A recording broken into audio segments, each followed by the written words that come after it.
Hello and welcome to Pushing Back, Ukraine Daily Brief.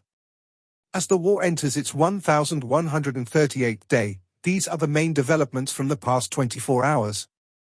The update from the General Staff of the Armed Forces of Ukraine. Russia has lost approximately 925,020 troops in Ukraine since the beginning of the war.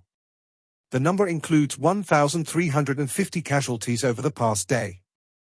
According to the released Ukrainian figures, Russia lost 13 tank, 25 armored combat vehicles, 31 artillery systems, 2 multiple launch rocket system, 28 drones, 15 cruise missiles, 70 vehicles and 1 piece of special equipment.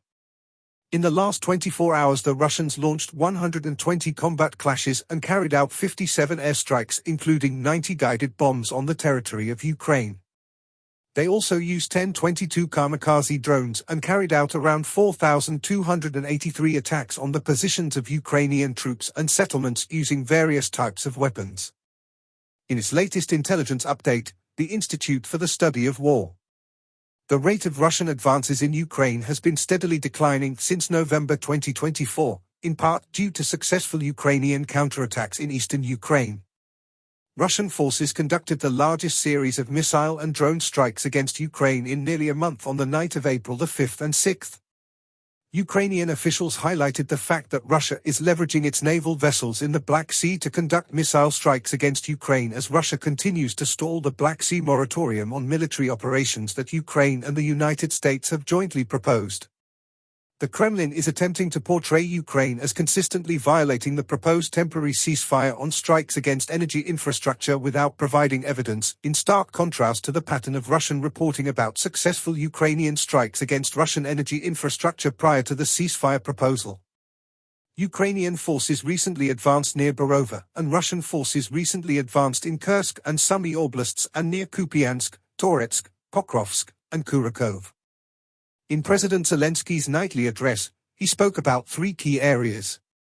Firstly, Zelensky announced a major scale-up in domestic drone manufacturing, covering everything from Mavic-style drones to long-range and fiber-optic controlled models. Over 20 new certified drone types have emerged this year, produced by 11 Ukrainian firms. Contracts are now being signed to accelerate production and delivery, with added focus on ground-based robotic systems and deep strike capabilities to bolster frontline forces. Secondly, Commander-in-Chief Alexander Syrsky reported ongoing Ukrainian military activity in Russia's Kursk and Belgorod regions, aimed at easing pressure on key fronts like Donetsk. Zelensky praised several brigades, including the 57th and 25th, for their sustained efforts in frontline sectors such as Vovchansk and Pokrovsk.